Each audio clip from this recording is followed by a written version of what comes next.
The year is 2018, and you're Nintendo. It hasn't been long since you've released your new and incredibly successful console, the Nintendo Switch. Plus, it's been a good 5 years since the last Luigi's Mansion game. Spooky season rolls around, and what do? You friggin' weirdo. The 3DS remake of Luigi's Mansion was a fun little thing that happened in September of 2018. But what's the point of this? Well, it changes a whole lot, from adding tiny details to huge features like multiplayer. I say we just start playing through, and I'll point stuff out along the way.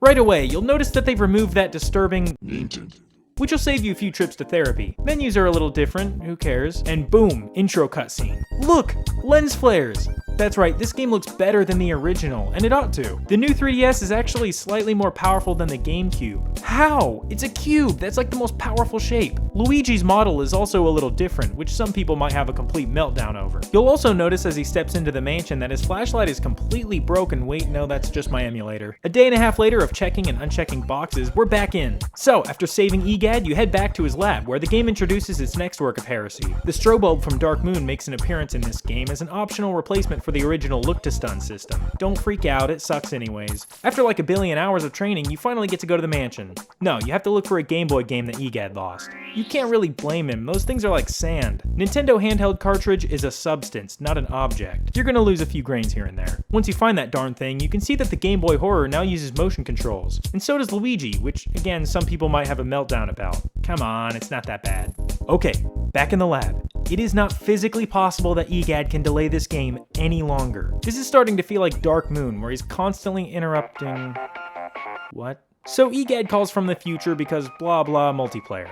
Yes, Dark Moon EGAD is now interrupting other games. Now you can play co-op as Luigi, which is interestingly enough his first appearance, a year before Luigi's Mansion 3. There's some pretty cool background to this that I might share in another video. The co-op runs at like 7 FPS, but it's lots of fun. Although I can't record without my own capture card, and to get one of those I'd have to find my own haunted mansion full of money. You can see that there's a few cool options here, like amiibos, but mine didn't seem to work. Only a couple of them work, and they just give you slight advantages like in most games. Plus you have to have that stupid NFC scanner thing. Okay, let's just get into the Luigi's Mansion. Instantly the best part of this remake becomes apparent, the bottom screen. This gives you a map at all times, which is better looking than the original too. Plus there's a couple other menus you can open here too, which gets the big money counter thing off the screen. Playing through the first area, the differences are pretty minor, things like losing coins on taking damage. What is this, the Sonic Hedgehog? But money does give you a little longer to collect it. And there's achievements to get now too, which I guess adds some replay value. The first couple of portrait ghosts, including Chauncey's, seem to be unchanged other than visual updates.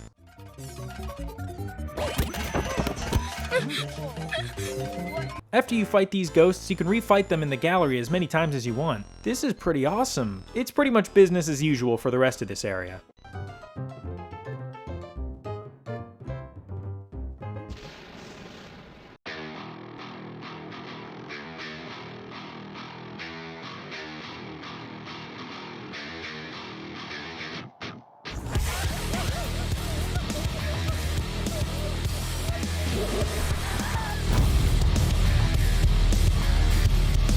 Eventually, you get to that part where the power goes out, and you've got to go into the telephone room.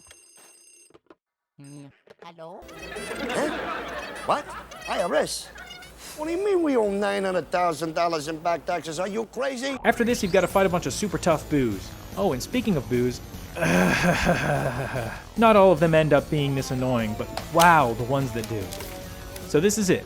King Boo already. You know how I said the bottom screen was the best change to this version? You can go ahead and detach that stupid thing, because that upgrade is nothing compared to this. You can now skip this cutscene. In case you aren't aware, this is what it looked like to run back after dying to the boss.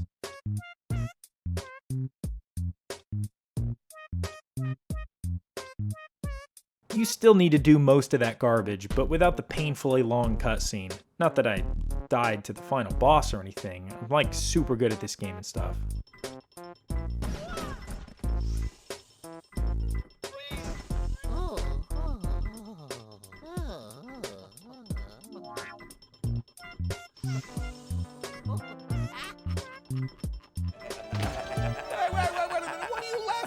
What are you laughing about? We owe about $1 million in taxes. Well, you take it easy. And after beating the game, you unlock the Hidden Mansion.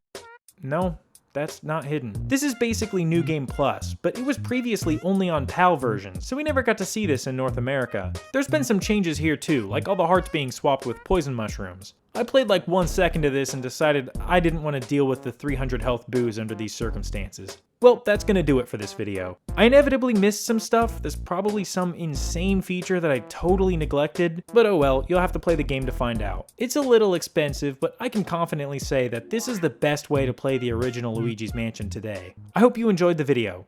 Thanks.